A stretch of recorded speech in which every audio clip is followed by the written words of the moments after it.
Bom, eu acho que eu vou começar. Hoje eu vou continuar falando sobre diffeomorfismos.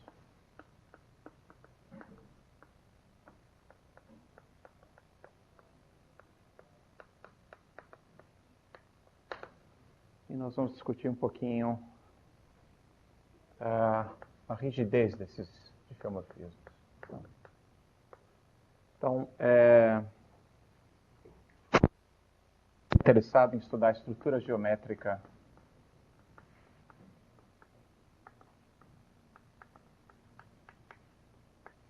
de um diffeomorfismo.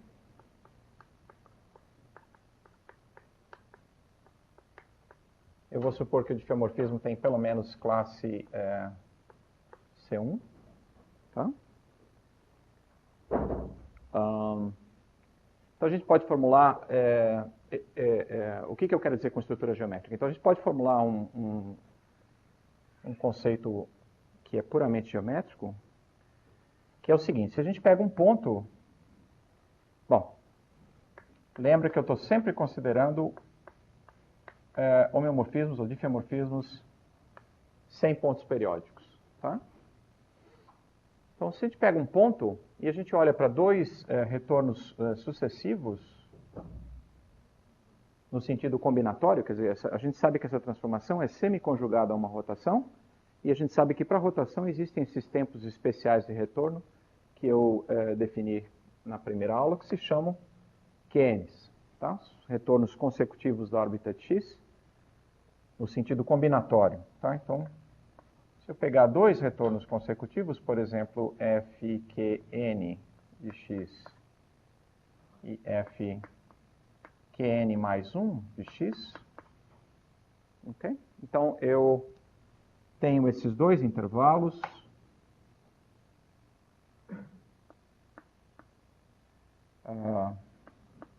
n mais 1 de x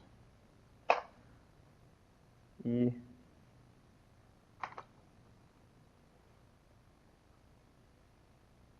n de x, ok?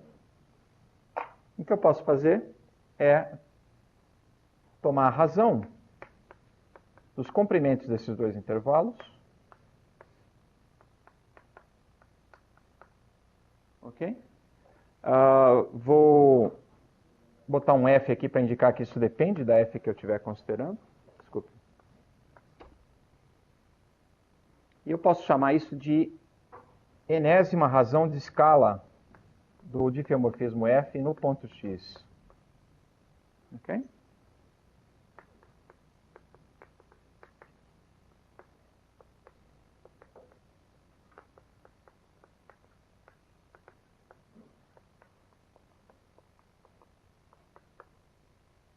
Ok? Isso é o que se costuma chamar de scaling ratio em inglês. Tá? Muito bem. Então, para cada ponto que você pega, isso te dá uma sequência de números, essas razões de escala. E agora você pode perguntar o seguinte: suponha que você tenha dois diffeomorfismos desse tipo, e suponha que você sabe que eles são os dois conjugados. Tá? Então a pergunta: será que assintoticamente essas razões de escala são as mesmas? Tá? Isso é uma maneira de você quantificar o que significa dizer que os dois diffeomorfismos têm a mesma estrutura geométrica em escalas pequenas. Tá? Então, pergunta: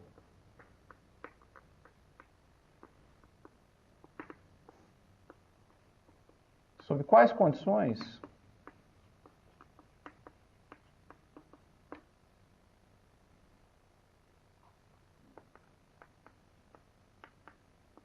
essas razões de escala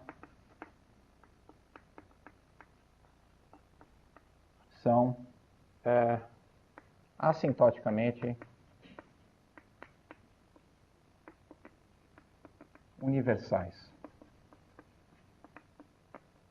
Deixa eu esclarecer o que eu quero dizer com isso. Eu não estou dizendo que essas razões de escala sejam as mesmas em todos os pontos, para começo de conversa, tá? Nem mesmo para uma mesma f. Então, mais especificamente, então vamos supor que você tem dois geomorfismos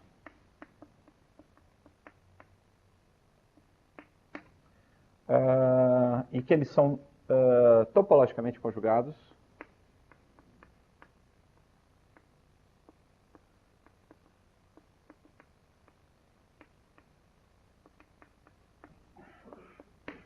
Por uma certa H, ok? Homeomorfismo que preserva a orientação.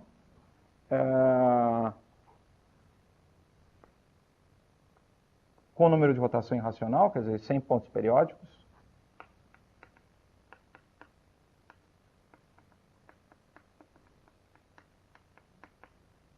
Quer dizer, F e G são sem pontos periódicos. E você forma essas razões de escala para F e para G nos pontos correspondentes e compara a diferença entre eles. Tá? Então, a pergunta é a seguinte. Quando é verdade que a enésima razão de escala de F no ponto X menos a enésima razão de escala de G no ponto H de X, que é o ponto correspondente pela conjugação, se você pegar essa diferença e tomar o limite, quando n vai para infinito, tá? Quando que esse limite existe e é igual a zero para todo n, para todo x. Ok? Sob que condições em F, G, em H, a gente pode garantir isso? Tá? E se a gente consegue garantir isso, a gente está dizendo o quê? A gente está dizendo que assintoticamente, do ponto de vista geométrico, assintótico, esses dois geomorfismos têm a mesma estrutura. Tá? Muito bem. Então, uma condição suficiente para que isso aconteça é que H seja uma conjugação C1. Tá?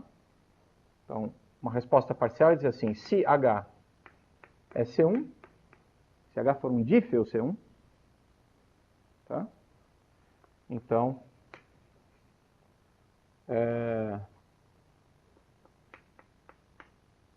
essa afirmação é verdadeira.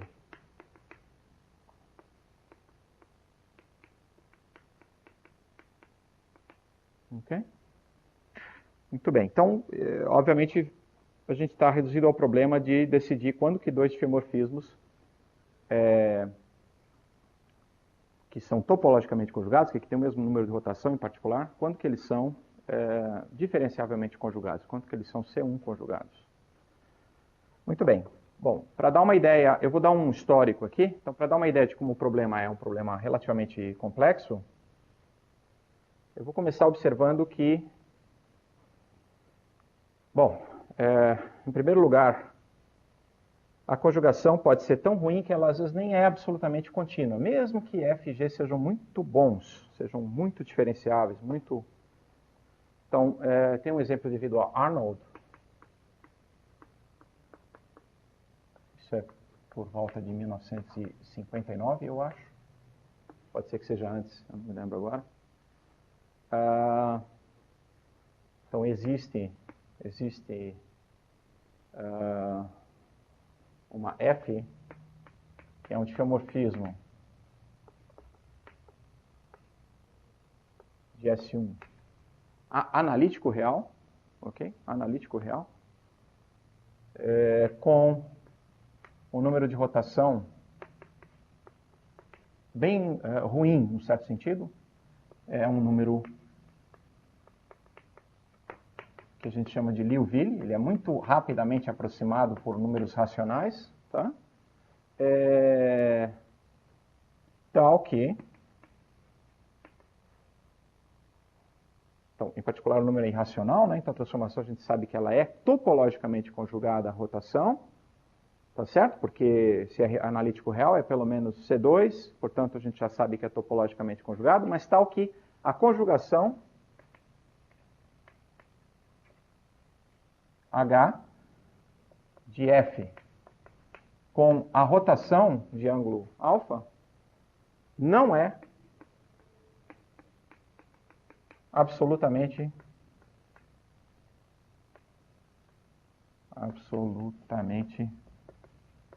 contínua. Ok? Então não tem a menor chance de ser diferenciável, não é absolutamente contínuo. Não é nem sequer Lipschitz. Se fosse Lipschitz, seria absolutamente contínuo. Tá? Então isso dá uma situação em que a gente sabe que isso aqui não vai ser verificado, onde se você tomar G igual à rotação. Ok? Muito bem. Não é, ela é essencialmente única. Ela não é única porque você pode especificar meio que à vontade em qual ponto você está levando. Você entende? Você especifica um ponto para F, um ponto para rotação. Módulo isso, ela é única. Tá? Sim, sempre. Eu vou te dizer por quê. Porque você pode expressar a conjugação como uma primitiva, essencialmente uma primitiva, da única medida ergódica desse diomorfismo. Tá? E qualquer conjugação vai ter mesmo essa propriedade. Se você pegar a conjugação e diferenciar a conjugação, você vai obter uma medida que é invariante. Como é unicamente ergódico, só tem essencialmente uma conjugação. Tá? Quer dizer, as conjugações elas diferem meio que por constantes. Não é uma diferença essencial. Muito bem. Ao mesmo tempo que o Arnold deu esse exemplo, na verdade, esse exemplo faz parte... eu acho que faz parte da tese que ele escreveu com orientação do Kolmogorov. E ele, nesse mesmo artigo, ele prova o seguinte resultado. Tá? Então, Arnold provou também o seguinte, que... então, ele diz assim, bom, esse exemplo está acontecendo porque o número de rotação é muito ruim. Então, ele encontrou uma classe de números de rotações muito boa, para qual esse tipo de coisa não pode acontecer. Então, o Arnold mostrou o seguinte, que existe um certo conjunto A, a gente hoje em dia chama de A por causa do Arnold, um conjunto de números de rotação, de medida total. Então, eu lembro que isso aqui é um círculo, né? Se você põe a medida de Lebesgue nele, para quase todo ponto, a medida de Lebesgue desse cara, quase todo ponto está nesse cara. Tá? Então, existe um conjunto com essa propriedade, tal que a seguinte coisa acontece. Então, se alfa tiver em A, e o alfa for o número de rotação de F, onde F é um difiomorfismo analítico real, ok? E F está próximo, suficientemente próximo da rotação correspondente,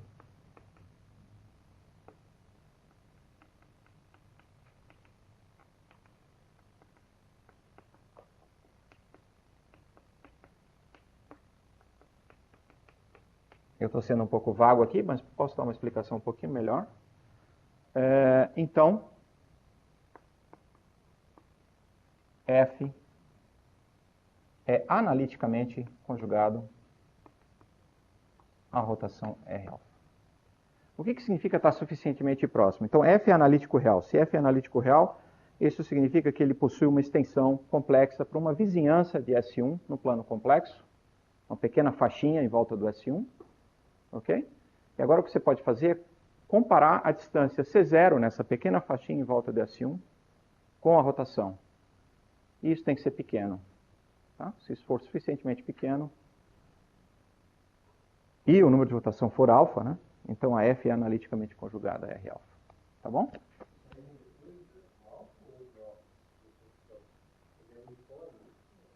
Não é uniforme. Não é uniforme no alfa. Não é. E aliás, esse é um grande problema. Tá? Esse é um grande problema. Esse é um dos motivos, por exemplo, pelos quais não funciona muito provar o teorema do Hermann, que eu vou falar agora. Eu vou dar uma ideia de, usando um método que a gente chama de renormalização. Enfim, isso tá? Bom, depois que o Arnold fez isso, o Hermann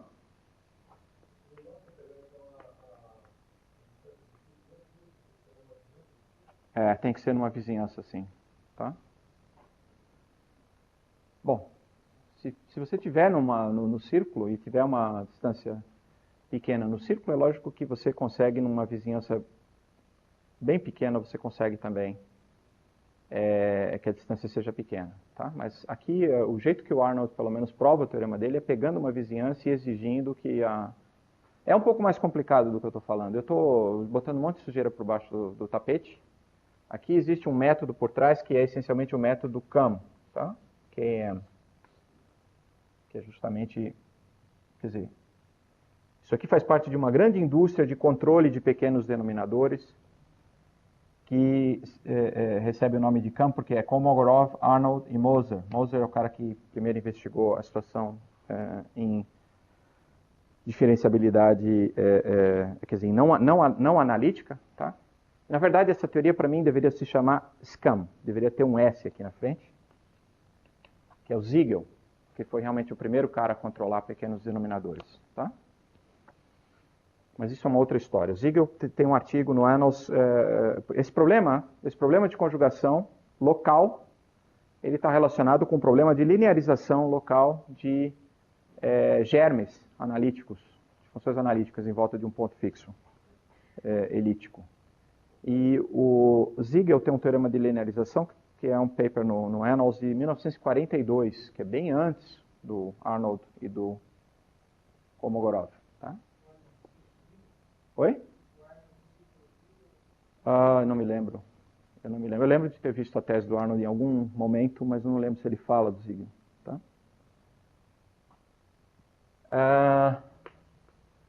Em 79, quer dizer, bem depois disso, eu estou omitindo aqui, tem uma história, principalmente sobre o problema de linearização de germes, que inclui outros nomes, inclui Rusman, inclui Bruno, uma série de outras pessoas.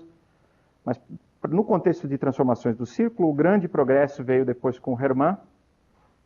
O Hermann, eu não vou enunciar o resultado do Hermann agora, porque eu vou enunciar daqui a pouco um resultado mais sharp, vamos dizer assim. Então, o que o Hermann fez... Primeiro, é um passo fundamental, ele removeu essa condição de estar suficientemente próximo de uma rotação. Tá?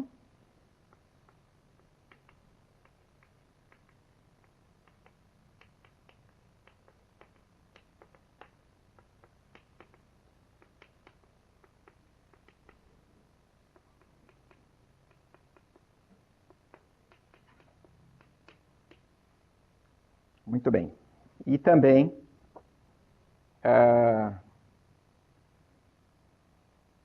provou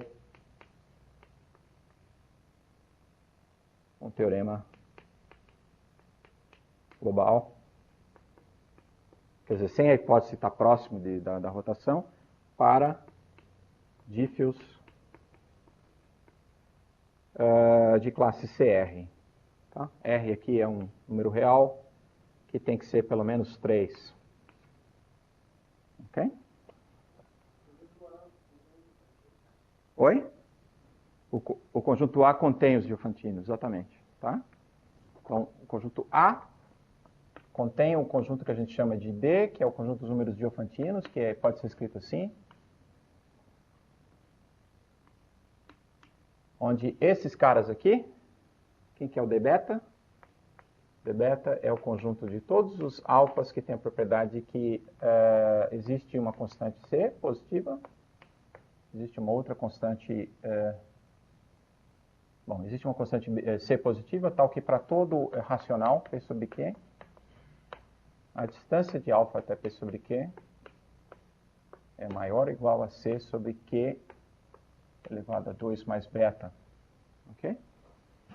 Todo número irracional pode ser aproximado com um erro inferior a 1 sobre Q ao quadrado por uma quantidade infinita de racionais P sobre Q. Tá? Mas se você exigir que o expoente aqui seja um pouquinho maior que 2, apenas um número finito de soluções você vai ter para um conjunto de medida total de alfas. Tá? Então, a união de todos esses caras é o que a gente chama de D, o conjunto dos números diofantinos. Este cara tem medida total. Portanto, esse também tem. Esse conjunto eu não vou especificar o que ele é o conjunto que aparece na prova do teorema do Arnold. Não vem ao caso.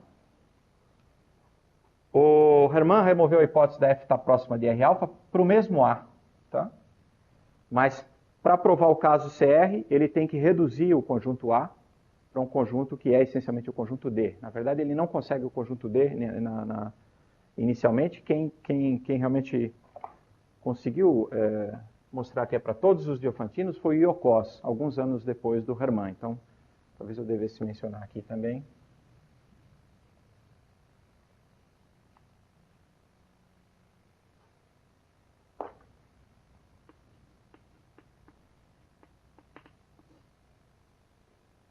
O Iocós refinou, vou escrever só assim.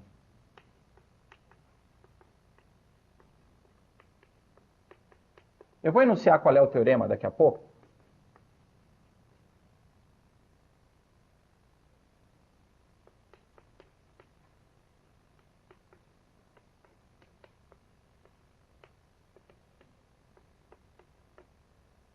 Ok? Mas antes eu deveria dizer que um pouco depois do Iocós isso aqui é 1984. E um pouco tempo depois disso, Katznelson e Ornstein obtiveram o que é essencialmente o melhor resultado que a gente tem até hoje. Nessa Ornstein. Isso é 1989, eu acho. Ok? Eles obtiveram, então, o seguinte resultado. Então, vou enunciar esse teorema e vou depois dizer qual é a diferença com os teoremas que o Hermann e o Iocós obtêm. Então, o teorema do Katznelson e do Ornstein, que é realmente um melhoramento em cima dos resultados da tese do Iocós, e que, por sua vez, é um melhoramento em cima do Hermann, diz o seguinte, que se F é um diffeomorfismo de classe CR de S1 com número de rotação diofantino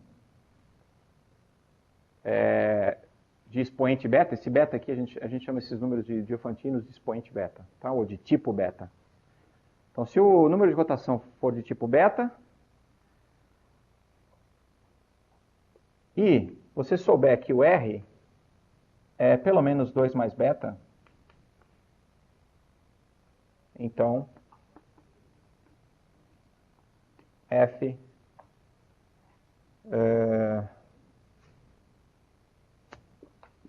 então a conjugação H é CR menos 1 menos beta menos epsilon para todo epsilon positivo. Ok?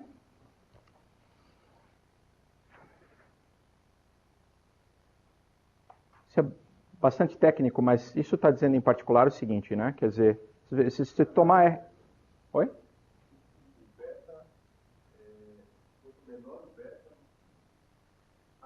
Quanto? Menor beta,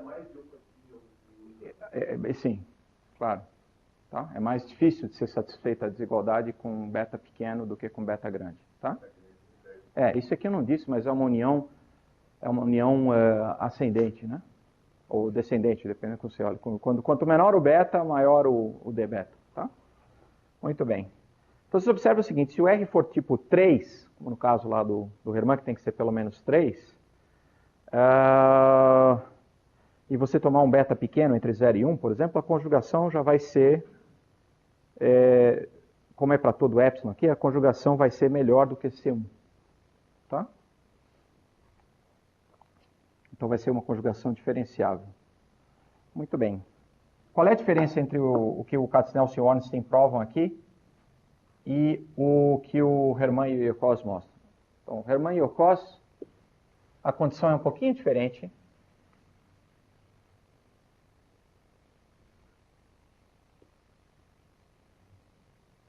Então, para comparar, aqui o teorema do Hermann e Iocós.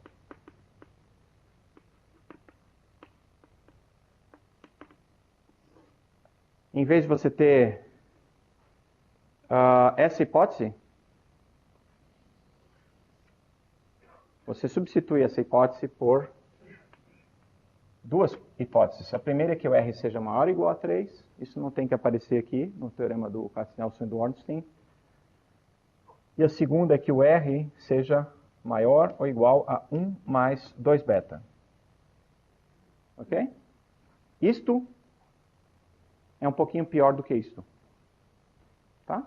Em particular, o teorema do Katz-Nelson e do Ornstein também investiga o caso em que você tem menos diferenciabilidade do que 3 derivadas. Aqui para o teorema do Hermann e para o Yokos é essencial que haja 3 derivadas, pelo menos.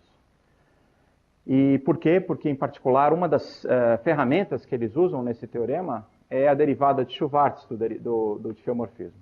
Ok? A derivada de Schwartz é uma expressão assim, é a não linearidade da f derivada menos 1 meio da não linearidade de f ao quadrado. A não linearidade eu defini na aula passada, ou há 2 aulas atrás, não lembro. A não linearidade de f é simplesmente d de log de df, que é a mesma coisa do que f duas linhas sobre f'. Tá?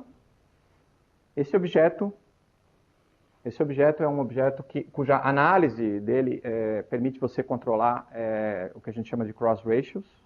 Eu vou falar um pouco mais sobre isso na próxima aula, quando eu falar em homeomorfismos críticos do círculo. Tá? Então, por enquanto, eu só queria dizer que uma das técnicas que aparece na demonstração do teorema do Hermann e do Yokos é o controle da derivada de Schwartz para os iterados do diffeomorfismo. Tá? Então, por esse motivo, eles precisam que f seja pelo menos C3. Tá bom? Katz-Nelson e Ornstein, eles evitam isso de uma maneira bastante... Aliás, é um paper extremamente bem escrito. Não exatamente dessa forma, mas eles... Bom, enfim, é uma longa história. Eu prefiro não entrar nessa história. Só. De certo modo, sim, tá? Mas não explicitamente assim. Tá? O que eu gostaria de fazer? Eu gostaria de fazer algo bem mais elementar hoje, que é, pelo menos, dar uma indicação de como que o Hermann aborda esse problema, tá? Mas assim, eu vou dar uma indicação muito por cima, porque o assunto é um pouquinho vasto. Muito bem. Tá ok, onde é que está aqui a minha... Estou meio desorganizado aqui.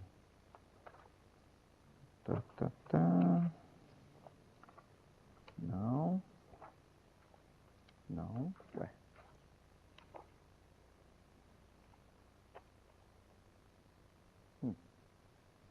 Não sei onde eu coloquei isso, mas também tanto faz. Enfim.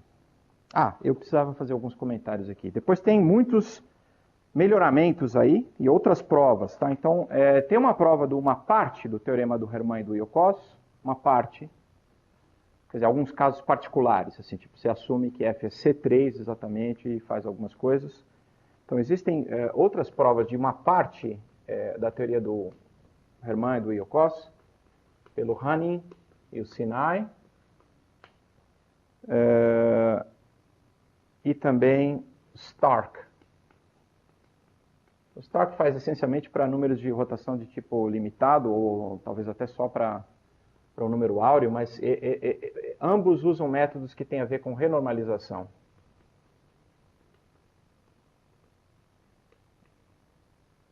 Que é algo que, se eu tiver tempo, eu falo um pouquinho na última aula. Tá? Então, usando algumas técnicas de renormalização, eles conseguem provar alguns casos especiais desse teorema. Tá?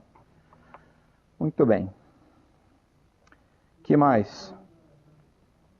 Oi?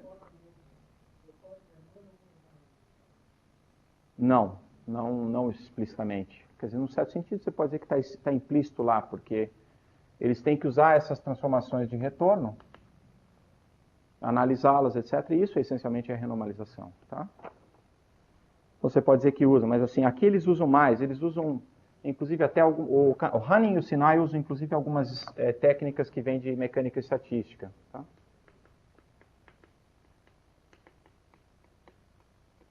Formalismo termodinâmico, etc. Tá? Muito bem. Outra observação que eu queria fazer é esse tipo de resultado. O que ele está dizendo para a gente, né?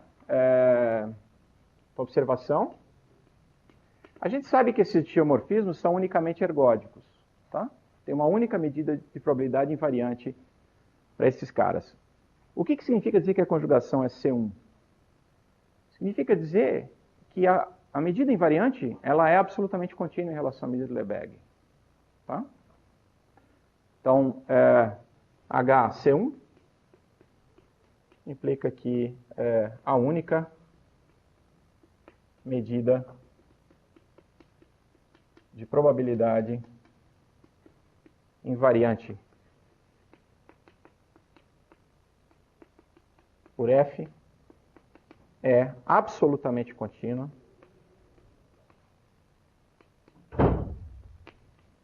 em relação à medida de Lebesgue.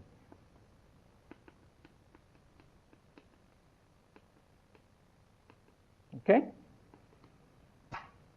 Fala.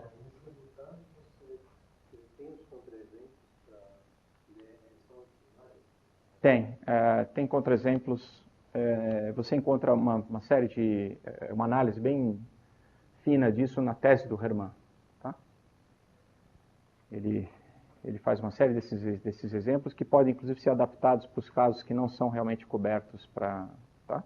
Assim, ainda tem alguns problemas em aberto aí nessa área. Especialmente no caso C infinito, ainda tem coisas que as pessoas não sabem. Não se sabe, tanto quanto eu saiba, não se sabe qual é a classe ótima para C infinito. Tá? E por que os resultados de Hamilton são importantes e que são posteriores e parciais?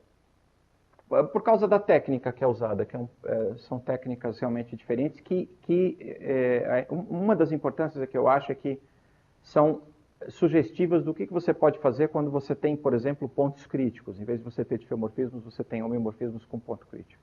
Tá? Muito bem. Bom, eu vou fazer algo mais elementar aqui hoje. O que eu gostaria de fazer é introduzir um invariante do Hermann e dar um critério para conjugação C1. Ok?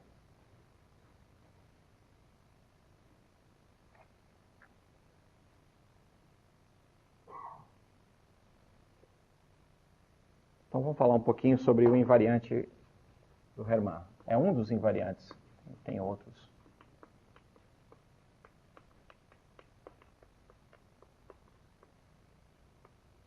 Então esse invariante está baseado numa observação muito simples, que é a seguinte. Suponha que você sabe que F é pelo menos C1 conjugado à rotação R alfa. Então você sabe que tem um H com essa propriedade aqui.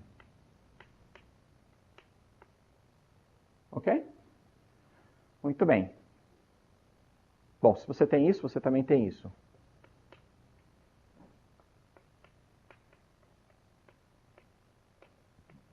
Okay? Aqui eu estou supondo que H é um diffeomorfismo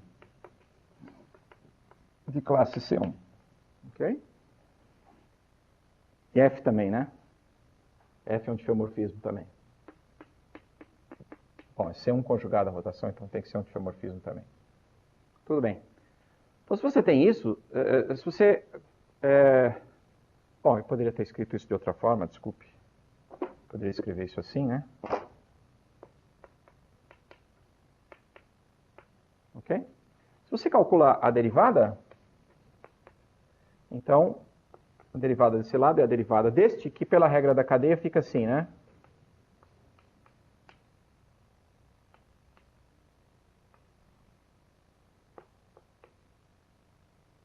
Ops, isso.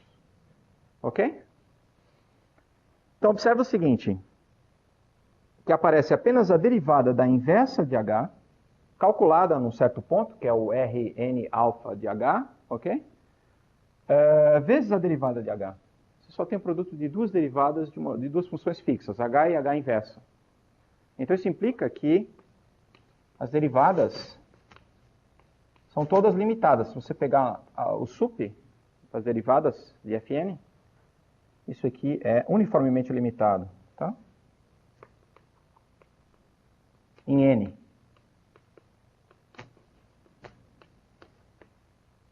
Ok? Muito bem. Então, se você tiver uma transformação, um diffeomorfismo, que é C1 conjugado a uma rotação, você sabe que as derivadas dos iterados têm que ser uniformemente limitadas. Então, isso sugere definir um número, foi o que o Hermann fez, que é o seguinte. Então, definição.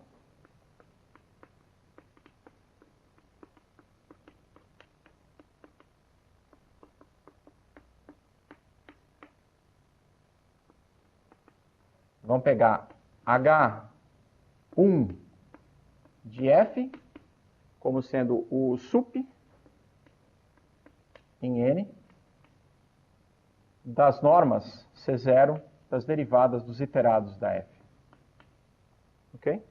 Esse é o primeiro invariante do Hermann. O Hermann tem outros invariantes em que ele leva em conta as derivadas de ordem mais alta dos iterados. Tá? Você pode pegar derivadas de ordem K aqui e definir o invariante, o késimo invariante do Hermann. Tá? É invariante no seguinte sentido. Então, vou deixar como exercício. Aliás, não é exercício nenhum, é meio que óbvio.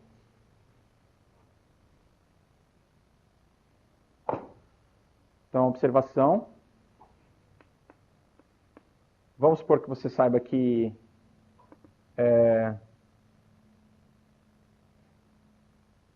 F é H inverso composto com G composto com H, que F, G e H são dífios,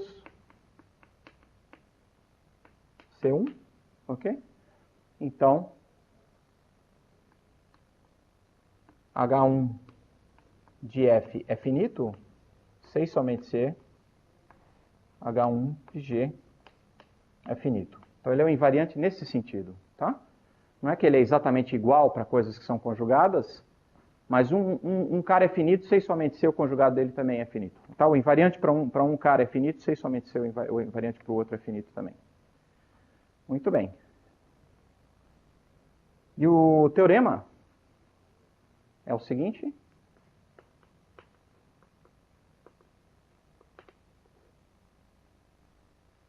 Então, vamos supor que F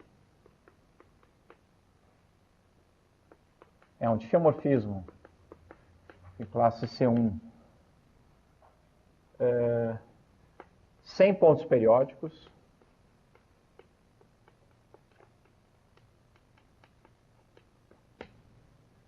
Então, F é C1 conjugado à rotação de ângulo alfa, onde alfa é o número de rotação de F, tá? C e somente C, esse invariante do Hermann, for de fato finito. Ok? Esse é o teorema básico, vamos dizer assim, do Hermann. É a parte... Está lá no início da tese do Hermann e é simples e é bonito de provar. Então, eu vou fazer isso, porque senão... Deixa eu ver uma coisa. Ok. Tá bom, então vamos fazer isso da seguinte maneira. Bom, primeiro, eu gostaria de observar uma coisa aqui. Quando você tem a equação da conjugação,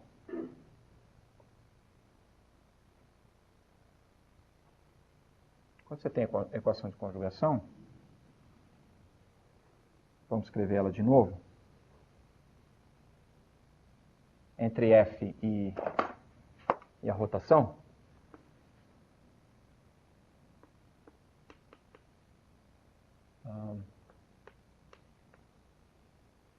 Se você pegar a derivada dos dois lados, você tem que dH composto com F vezes dF é igual a derivada da rotação. A derivada da rotação é a identidade, né? É a rotação rígida. Então fica só... e aí você tem que multiplicar por... dH. Então vai ficar só dH, não é isso? Tá bom? Se você pegar o logaritmo dos dois lados,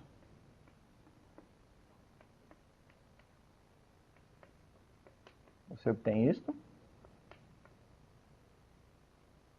E se você trocar a posição desses dois caras, você pode escrever isso assim, ó, que menos o logaritmo de df é o logaritmo de dh composto com f menos o logaritmo de dh, ok?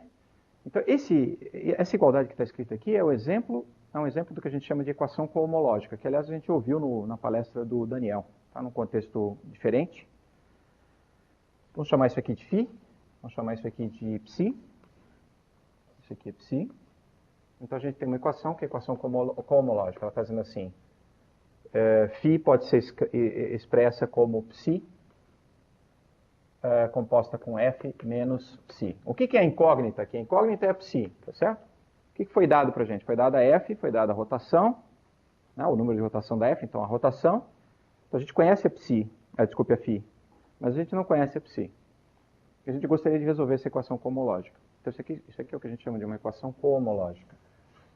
Que está dizendo que, na linguagem de topologia algébrica, está dizendo que φ é o que a gente chama de uma cofronteira, tá? Co-boundary.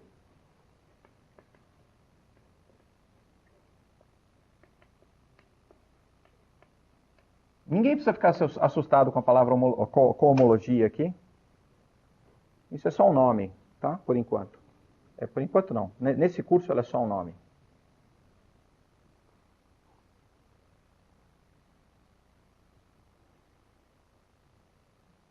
Mas aparece muitas vezes, em muitos contextos diferentes. O Daniel, na palestra dele, deu um exemplo de...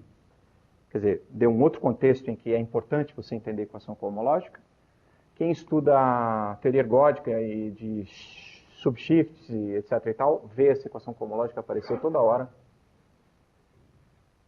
E existem muitos outros contextos onde isso é importante. Mas, enfim, aqui a gente gostaria de resolver... Eu apaguei o enunciado do teorema, né? Péssimo, mas tudo bem. A gente gostaria de resolver essa equação. Tá? Quer dizer, a gente gostaria de encontrar... veja bem, se a gente conseguir mostrar que existe uma solução contínua para essa equação, se a gente pegar essa solução contínua, exponenciar primeiro e depois integrar, a gente obtém a H, que é a conjugação. E a gente vai expressar a conjugação, que a gente já sabe que existe, na verdade, exceto por um probleminha que eu volto a considerar daqui a pouco. Mas assim, a gente vai expressar a conjugação, que a gente sabe, de certa forma, que já existe como conjugação topológica, como uma integral de uma função contínua. Então, vai te dar alguma coisa que é C1. Ok? Então, o grande problema é resolver essa equação cohomológica. E o bacana é que existe um teorema geral que te dá um critério para quando você pode resolver essa equação cohomológica em funções contínuas. Isso é um teorema chamado teorema de Gottschalk-Hedlund.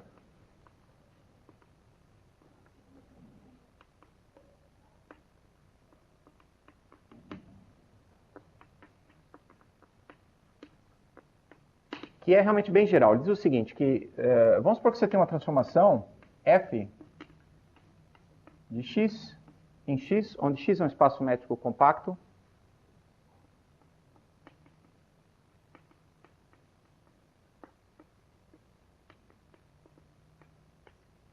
e f é um homeomorfismo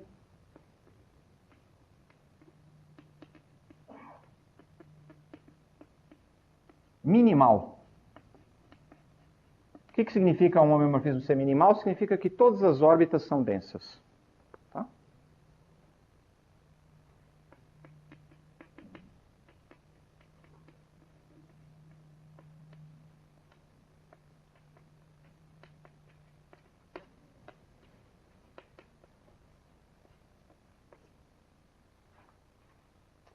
Muito bem. Então, as seguintes duas coisas são equivalentes. E seja também...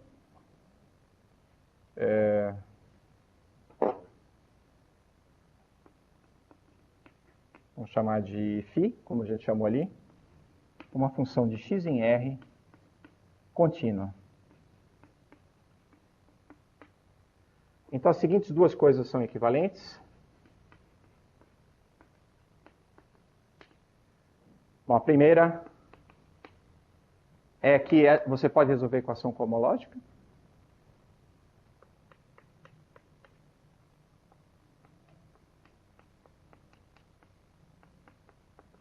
Então, existe uma solução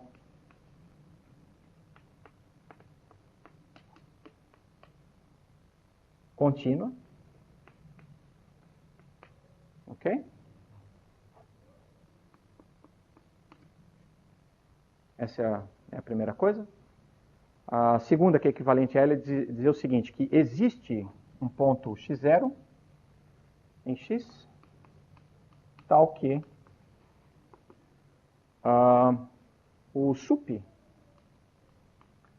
da soma forma uma soma que é essencialmente uma soma de Birkhoff não normalizada. Você pega φ composto com fj no ponto x0, soma isso com j de 0 até n menos 1, pega o sup em n disso, isso é finito.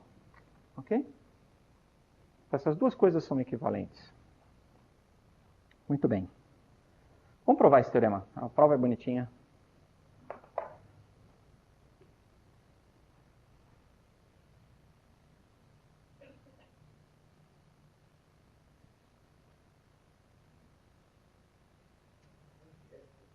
Oi?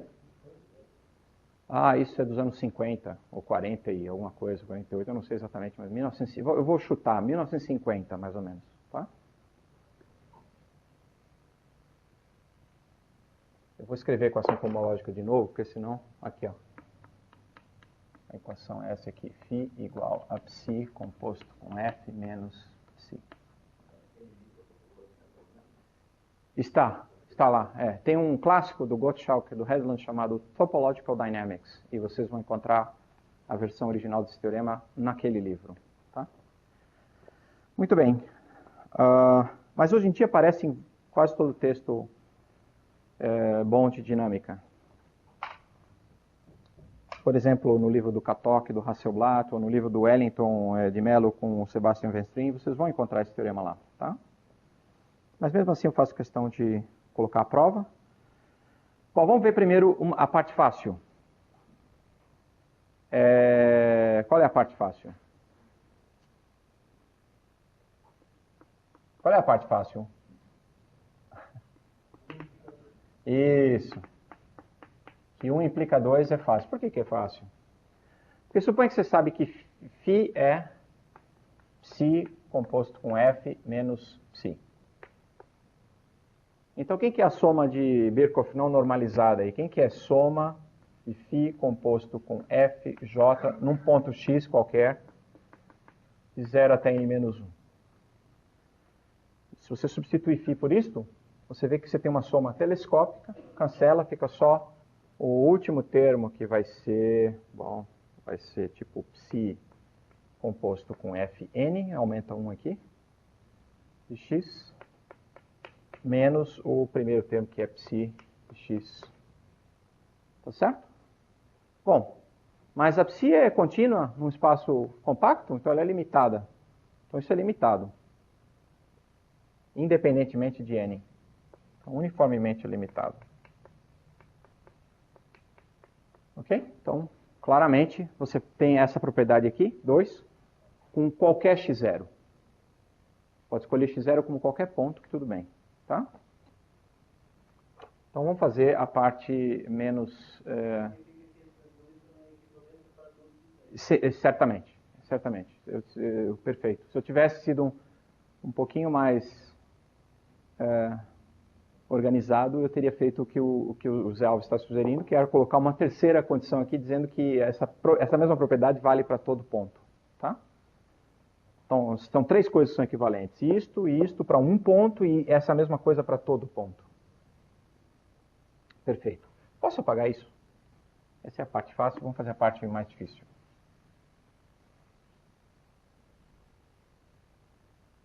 Então agora nós vamos mostrar que 2 implica 1. Ok, aqui é que as coisas ficam mais interessantes. Então vamos definir uma transformação H em x vezes R, que é uma espécie de um cilindro sobre x, né? Em x vezes R.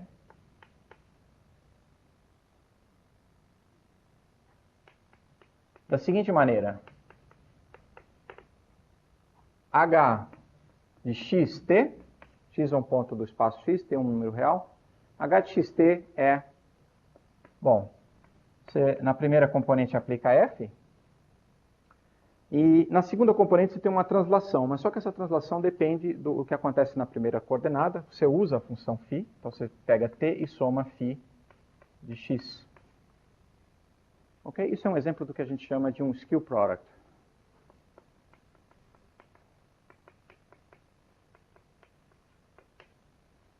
Muito bem.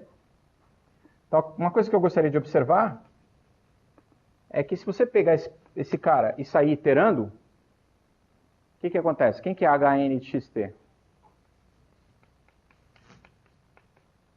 Bom, é Fn de x na primeira componente, isso não tem muita dúvida. Agora, se você observar o que acontece na segunda, você tem que ficar somando algo que depende do que aconteceu na primeira. Então, você vai somar t mais φx mais φ de fx mais etc.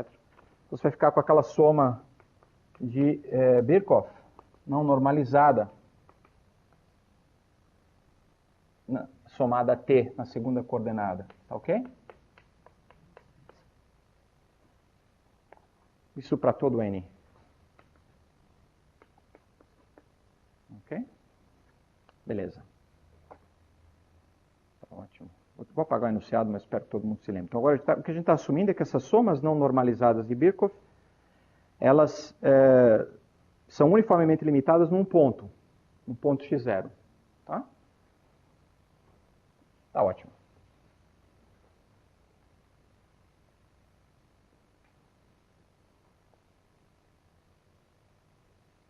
Então, o que isso diz para a gente? O que essa condição 2 está dizendo para a gente? Ela está dizendo que se você pegar o ponto... Está aqui o cilindro, né? Está aqui o cilindro. Esse aqui é o x. Aqui é o r. Então, esse aqui é x vezes r. H é uma transformação desse cara nesse cara. Se a gente pegar um ponto x0, que está aqui assim, com altura 0, e sair iterando, a condição 2 implica que a órbita desse cara é limitada. Tá? Então, você sai iterando esse cara, ele pode dar umas voltas aí, mas a órbita fica limitada. Ok? Então, a condição 2 implica que a órbita por H, a órbita positiva, né, por H, do ponto x0, 0, que é o quê? Que é o conjunto de todos os HNs de x0, 0. Essa órbita é limitada.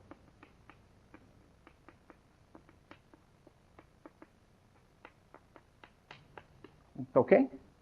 Bom, então a gente pode tomar o ômega limite. O ômega limite vai ser um conjunto compacto. Tá?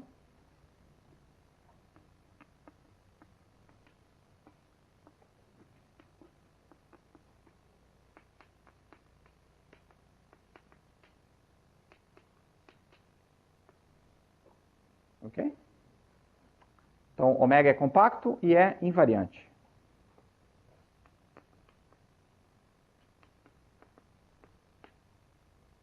E H é invariante. Muito bem. Então, agora a minha afirmação é a seguinte. Quer dizer, o ômega limite é o conjunto dos pontos que são limites desses caras da órbita aqui, né? Eu afirmo que esse conjunto é um gráfico. É o gráfico de uma função x em R.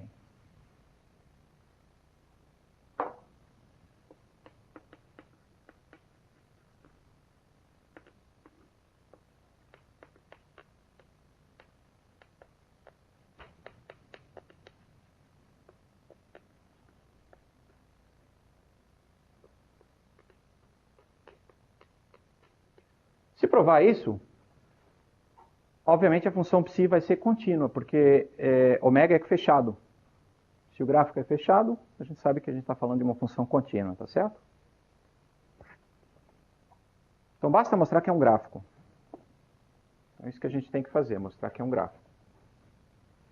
E como é que a gente mostra que uma coisa é um gráfico em cima de x aqui? O que a gente tem que fazer é assim, a gente tem que pegar uma vertical e mostrar que esse conjunto intersecta a vertical apenas uma vez.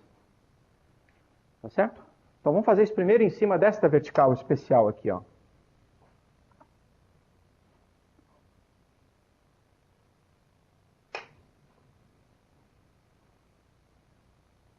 Eu vou tentar deixar essa expressão daí do enésimo iterado aqui, porque a gente vai usar isso.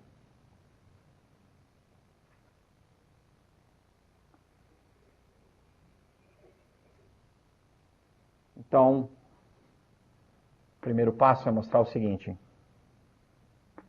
que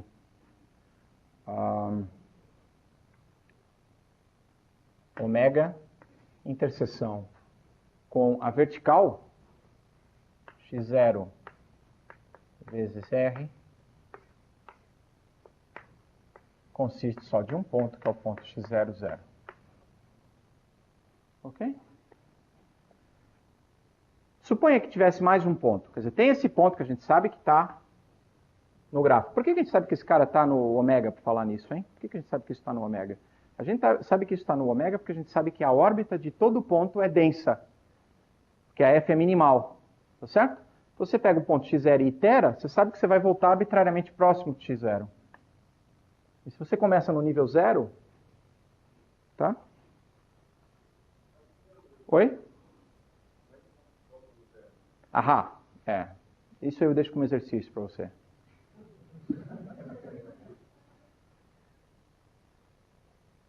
Mas vamos supor que tivesse um outro ponto. Eu vou fazer da seguinte maneira. Eu vou mostrar que não tem um outro ponto onde é acumulado. Tá?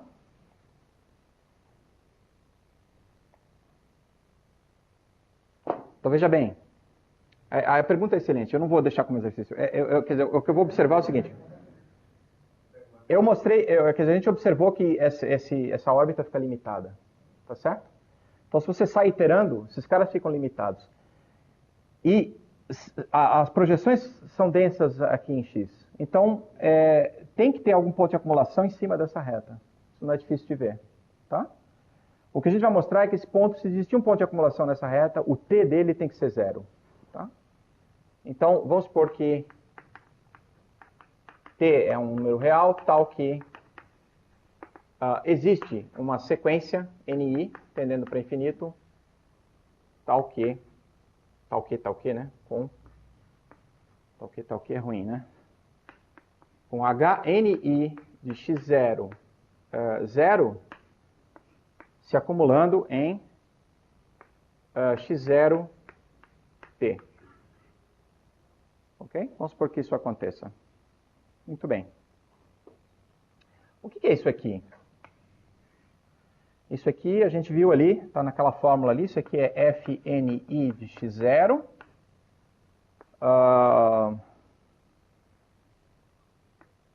0 mais aquela soma. Então fica aquela soma, o j indo de 0 até n menos 1, de φ composto com f j de x0.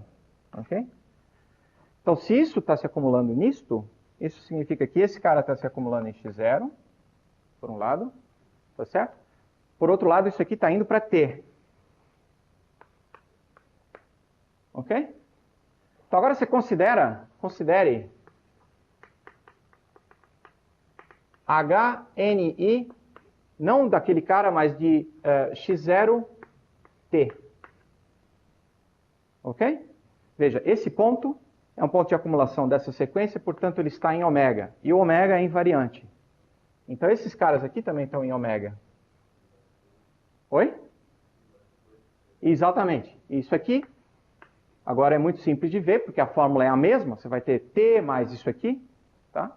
Então isso vai se acumular onde? Vai se acumular em 2t na segunda coordenada. Isso vai se acumular em x0, 2t. Mas isso significa que o x0, 2t, então está em ômega. Mas aí se você continua, o x0, 3t também está em ômega. O x0, 4t também está em ômega. Então todos esses caras, se tiver alguém aqui com um t diferente de 0, todos os múltiplos dele aqui em cima estão no mesmo conjunto. Mas eu já tinha mostrado que é limitado. Então isso só pode acontecer se o t for igual a 0.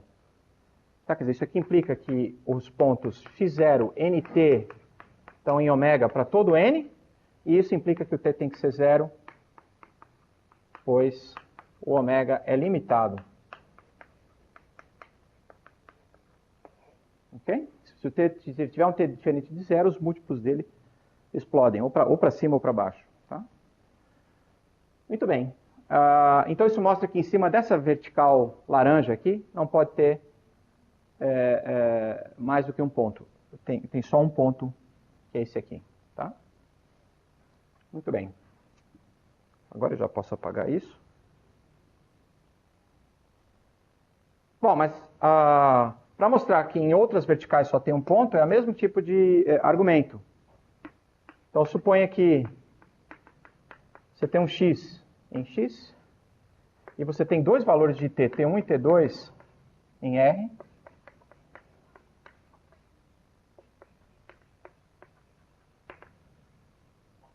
Com a propriedade que H... Bom, são tais que existe uma sequência... Não, vamos colocar assim. Tais que xt1 está em ômega e xt2 também está em ômega. Okay? Então, de novo, você encontra uma subsequência MI, tendendo para infinito, que com a propriedade que os iterados do x0, 0, convergem para esse cara. Tá? Ou seja, então existe, desculpe, então existe uma sequência MI tendendo para infinito, tal que HMI de x0, 0, se acumula em xt, ok?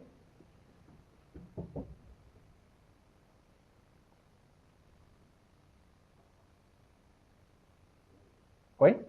xt1, desculpe, xt1. Tá bom. Legal.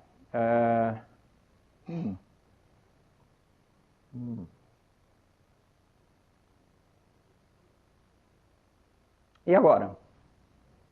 A gente sabe isso. E a gente sabe também que... talvez eu não queira escrever isso dessa forma.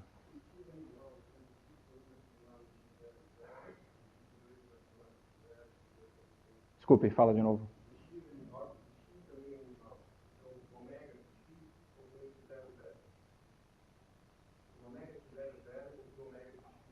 Tá certo. Então você está dizendo que existe uma sequência, digamos, sei lá, NI, tal que isso aqui...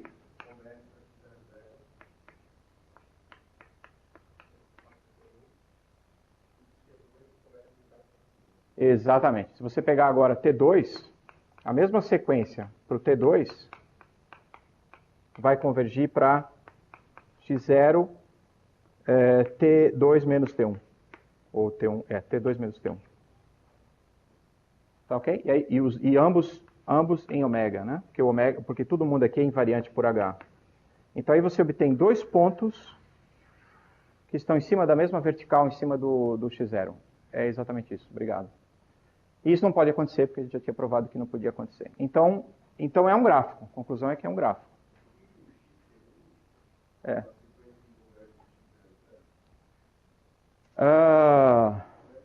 De fato não precisa convergir para o x0, 0. Converge para x0, t, para alguma coisa. E aí aqui o que fica assim, fica t mais t2 menos t1. Tá? Mas de qualquer forma, você obtém dois pontos em cima da mesma vertical a partir do x0, que não pode.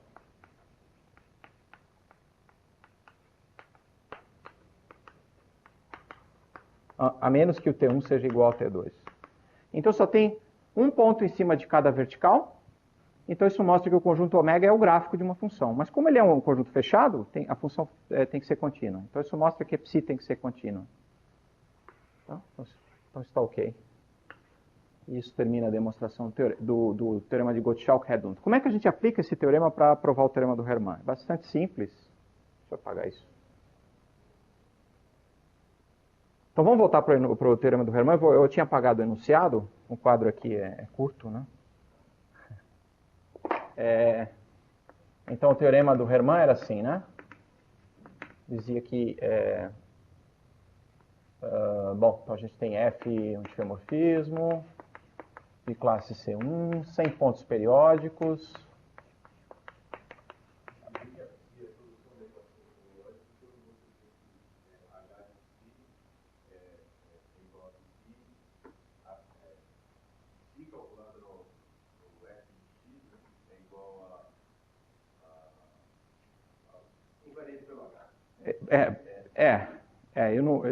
Tá certo. Não, mas tá perfeito. Então, se tem um difeomorfismo de classe C1, 100 pontos periódicos. H é a conjugação. Bom, quer dizer, semiconjugação. Não vou precisar escrever H. Então, F é C1 conjugada à rotação de ângulo alfa, onde alfa é o número de rotação. C e somente C, aquele invariante do Hermann for finito. Ok? Beleza. Então, agora a prova é simples. A gente já tinha visto que se a F for C1 conjugada à rotação, então o invariante do Hermann é finito. Tá? O que a gente precisa mostrar é a volta. Então, a gente só precisa mostrar essa parte aqui, ó. Tá bom? Então, eu estou supondo que o sup do log das derivadas, forma C0 disso, é finito. Ok? Vamos supor isso. Muito bem. E vamos fazer a seguinte brincadeira. Vamos pegar... então, observação.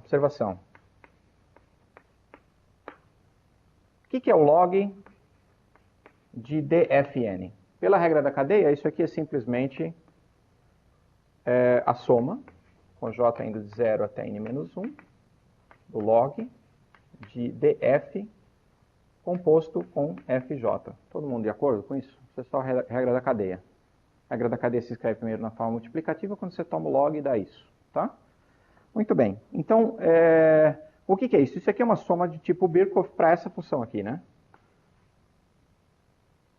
Só que eu acho que chamei φ, eu tinha chamado de menos log, então isso aqui é como se fosse menos φ. Então isso aqui é como se fosse menos soma φ composto com fj. Ok?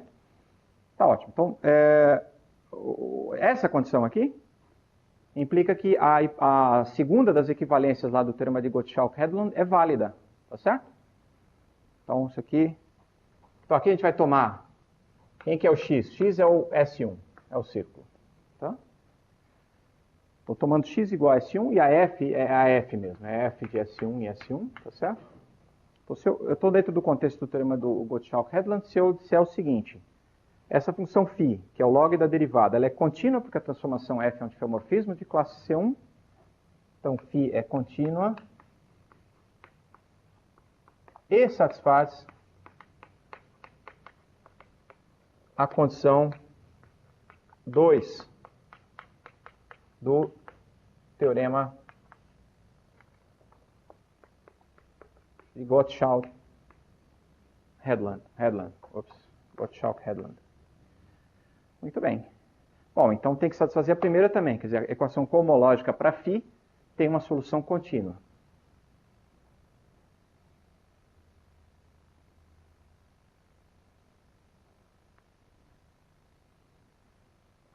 Então, isso implica que existe uma psi de S1 em R contínua,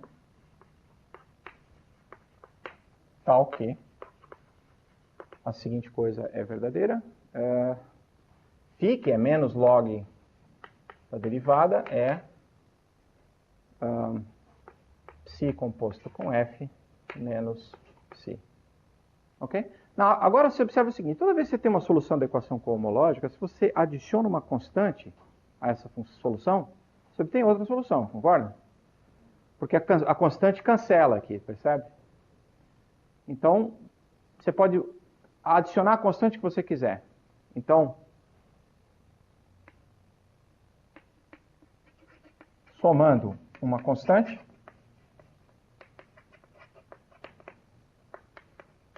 a gente pode supor o seguinte, que se você pegar a integral dessa função no círculo, não dessa função, mas da exponencial dela,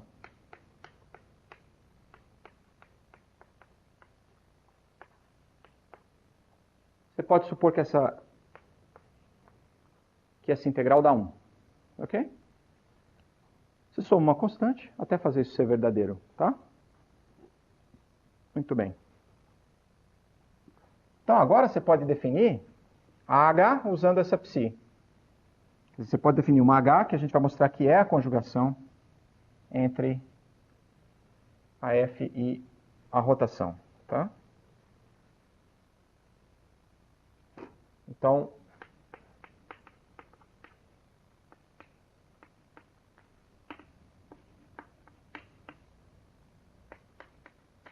a gente define isso da seguinte maneira. A gente pega x0 qualquer em S1, ok? Pega um ponto qualquer do S1 e define h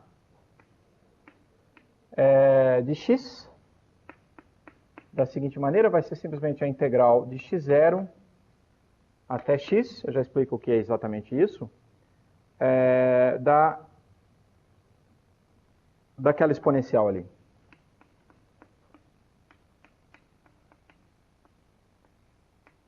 Ok? Então, o que significa tomar a integral de x0 até x? Eu estou no círculo, né? Então eu tenho que especificar um pouquinho. Então, digamos que o x0 está aqui, o x está aqui. Eu estou tomando a integral em cima do arco que vai de x0 até x no sentido anti-horário. Tá bom? Estou integrando aqui, ó. Tudo bem? Muito bom. Então, oi? Fala.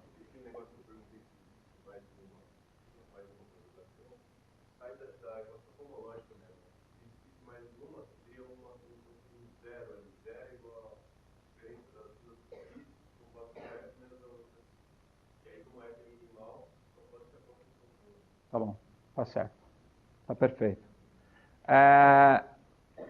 Tá faltando uma coisa aqui. Está faltando eu dizer uma coisa aqui. Então, quer dizer, eu deveria ter observado o seguinte. A gente está assumindo que o log de dfn, se você pega a norma C0 disso, e pega o sup em n, isso é finito.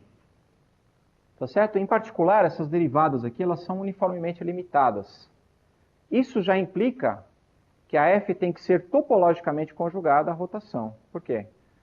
Se não fosse, você teria intervalos errantes. Mas se você tivesse intervalos errantes, os comprimentos deles, tanto para o futuro quanto para o passado, estariam indo para zero. Então você teria intervalinhos muito pequenininhos sendo levados em intervalos grandes. Tá certo? Quer dizer, intervalos arbitrariamente pequenos sendo levados em intervalos de tamanho fixo. Tá? E isso implicaria o quê? Implicaria que tem pontos onde a derivada está explodindo. Não pode. Tá? Então essa condição aqui já implica que f... que a semiconjugação H é uma conjugação. Ok? Muito bem. A semiconjugação é uma conjugação. Não vou dizer que é H, porque eu defini uma H aqui, a gente vai ter que mostrar que essa H é justamente uma conjugação. Tá? Então vamos fazer uma conta, que é bastante simples. A gente vai usar esse fato aqui. Como é que eu vou escrever isso? Vou escrever aqui mesmo. Então, o que é H de f de x? Por definição, isso aqui é a integral de x0 até f de x da exponencial de psi de t dt. Eu gostaria que todo mundo se lembrasse que eu estou identificando o círculo unitário que eu desenho assim com o R módulo Z. Então, eu posso usar a notação aditiva quando eu quiser. Tá? Então, olha só. Isso aqui eu posso separar em duas integrais. Eu posso separar entre a integral de x0 até f de x0.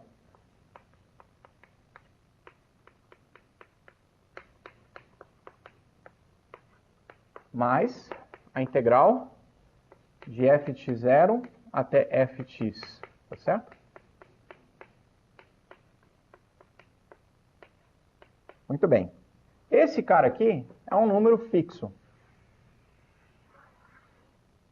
Esse é o alfa. Ok? Muito bem. Vamos ver o que é isso aqui.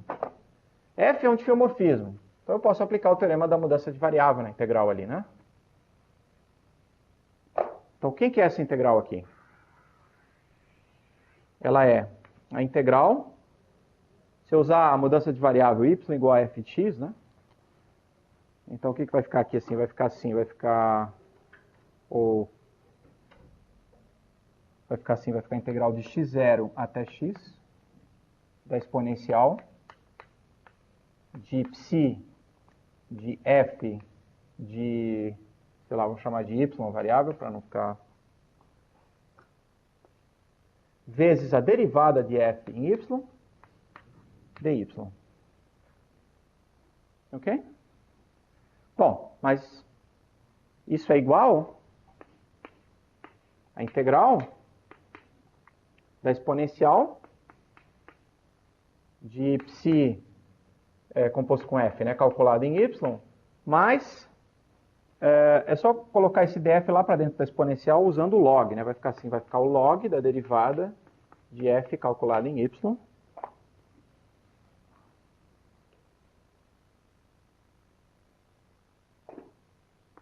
dy. Mas o que é isso aqui? A gente tem a psi é a solução da equação cohomológica, né? Então, o que é isso aqui? Isso aqui é exatamente psi de y. Tá certo? Então, isso é igual a integral de x0 até x da exponencial de psi de y dy. Que é o quê? Que é h de x.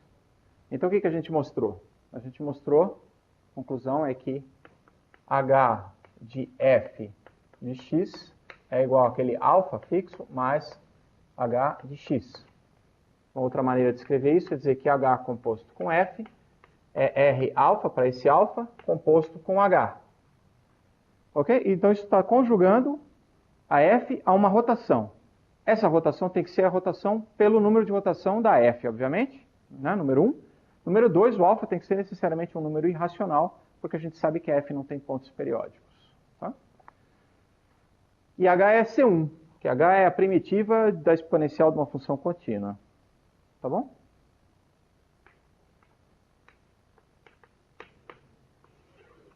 Então, esse é mais ou menos assim a base para as coisas que o Hermann sai fazendo depois. Claro que isso aí é um comecinho, assim, se você for olhar na tese do Hermann, isso aí é uma coisa que está lá no começo e ele gasta pouco tempo. Aliás, não está no começo, porque o Hermann escreve as coisas de uma maneira muito não linear, assim. Então tem coisas que são razoavelmente elementares que estão lá no meio da tese. E tem coisas bem difíceis que estão no começo. Então, cuidado para quem for olhar isso. Ou, para quem não sabe, a tese do Hermann é um clássico, todo mundo devia dar uma olhada nisso. Está no Publication Mathématique de l'IAGS, ok? De 1979.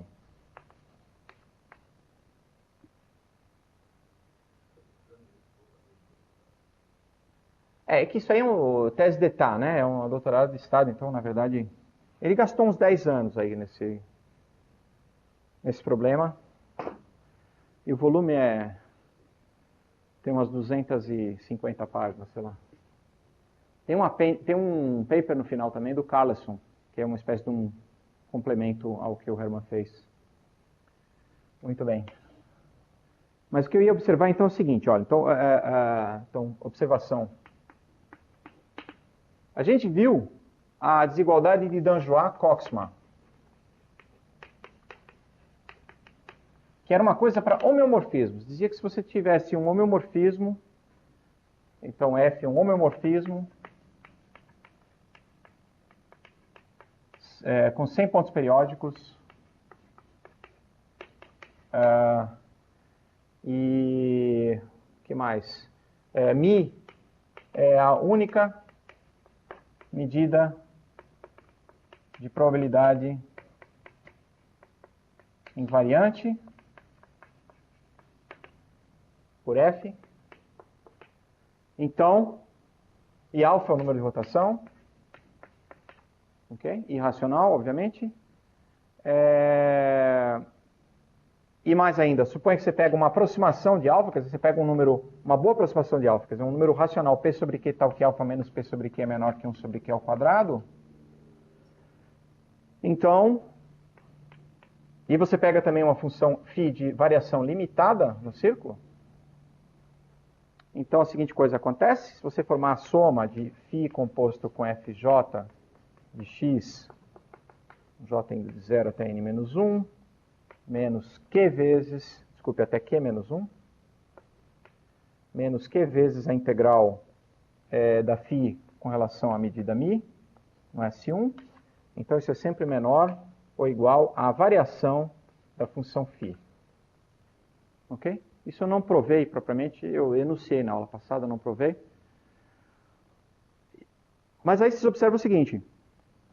Suponha que o f é um dífil agora.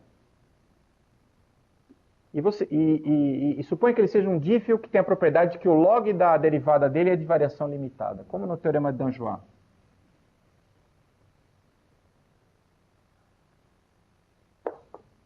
Então, se o f for um dífil, se satisfizer aquelas mesmas hipóteses ali, o Mi, etc., mas for um dífil de classe C1,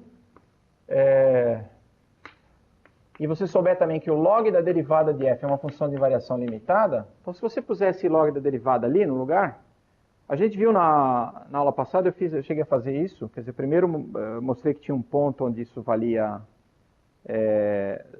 0, não é isso? Eu acho que eu mostrei primeiro que tinha um ponto onde isso valia 0, aí concluí com isso que esse número aqui tinha que ser 0, porque ele fica arbitrariamente pequeno. Você volta e coloca 0 aqui, você conclui o quê? Você conclui que a soma... E esses Qs você pode tomar como sendo as melhores aproximações racionais. Pode tomar os Qns e os Pns das frações contínuas, da expansão em fração contínua do alfa. Qn. Então você conclui o seguinte, você conclui que soma do log da derivada de f composto com fj, que o sup disso é sempre menor ou igual à variação do log da derivada, que é um número fixo, v, ok? Finito. E o que é isso aqui? A gente já tinha visto pela regra da cadeia que isso aqui é simplesmente o log da derivada de fqn. Ok? Então, veja bem, a desigualdade de Danjoy-Koxma, no caso em que o difeomorfismo é um difeomorfismo C1, com o log da derivada de variação limitada, ela está implicando que, para certos particulares iterados da f, você tem essa limitação uniforme aqui. Tá bom? Isso te garante conjugação C0. Mas se você quiser que a conjugação seja C1, o que o teorema que a gente provou do Hermann agora está dizendo? Está dizendo que a gente tem que ir um pouco além disso, tem que ir bem além disso. Não basta a gente saber isto para estes particulares iterados. A gente tem que saber isto para todos os iterados. Tá bom? Então, boa parte da tese do Hermann consiste em controlar esses caras. Em particular, ele mostra que esses caras vão para zero. Eles não são só limitados, eles vão para zero quando n vai para infinito, se o número de rotação for do tipo Diophantino. Tá? E para fazer isso, ele precisa controlar a derivada de Schwartz dos iterados. Então, tem todo um tipo de bootstrapping aí que é bem sofisticado. Se vocês forem ler, isso demora, sei lá, mais de 100 páginas na dissertação do Hermann. Tá? Eu não posso ficar falando sobre isso, porque isso aqui é um mini curso. Mas vocês vão encontrar, pelo menos uma parte disso para o caso C3. Se você pega FC3, aí o teorema é você mostrar que a conjugação é C1. Você vai pegar FC3 com o número de rotação de Diophantino, tá? O número de rotação é Diophantino. Não precisa estar próximo da rotação. Você vai querer mostrar que é C1. Este teorema, que é a parte básica da coisa, que é, no certo sentido, o passo mais difícil da prova, vocês encontram uma demonstração dessa parte completa. Bom, além da tese do Iocos, que é bem... Tem a tese do Iocos também, esqueci. Mas aí é Publicação Mathématique d'Orsay, uma coisa assim. Não lembro. Essa parte vocês encontram, por exemplo, no livro do Wellington, com o Van String.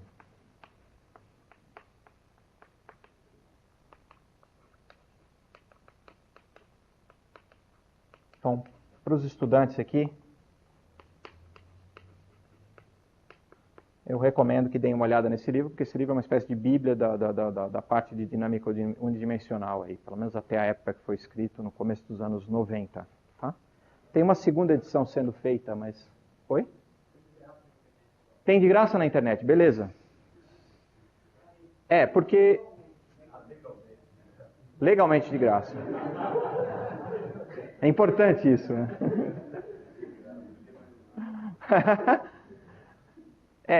Eu sei que isso foi uma grande briga que o Wellington e o Sebastian tiveram com a Springer, para a Springer liberar isso, porque eles estavam meio de saco cheio com a Springer. E que eu saiba, esse livro está sendo reescrito, ou vai ter uma segunda edição dele, uma coisa assim, que vai provavelmente sair pela Cambridge University Press. Então a coisa vai... Mas eu não sei em que estágio está isso ainda. A última vez que eu falei com o Wellington, eu acho que...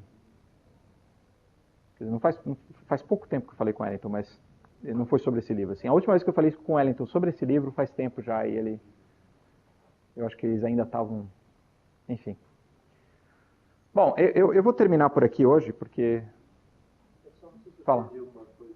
Fala. Então, mas isso eu fiz na aula passada.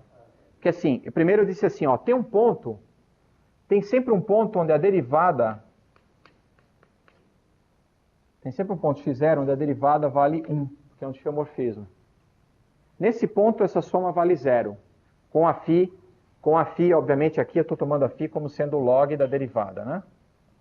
Então, para essa situação, tem um ponto onde vale 1, então essa soma dá 0. Se essa soma dá 0, você obtém o quê? Você obtém que essa integral é sempre menor que a variação da φ dividida por Qn.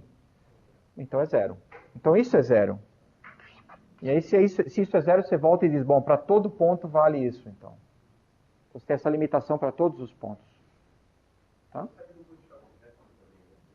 Sim. Aquela coisa é igual à integral na medida ali que é invariante. Que é invariante que dá 0, exatamente.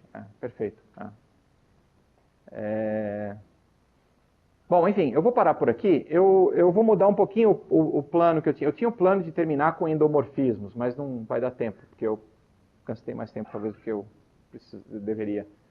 Então, na última aula eu vou falar sobre homeomorfismos críticos do círculo, enunciar alguns resultados e para ter alguma prova de alguma coisa, para as pessoas poderem, né, sair dizendo, bom, aprendi alguma ideia nova, ou não nova, mas alguma ideia, eu vou demonstrar o teorema do Illouz sobre transformações críticas com pontos, quer dizer, transformações com pontos críticos não degenerados.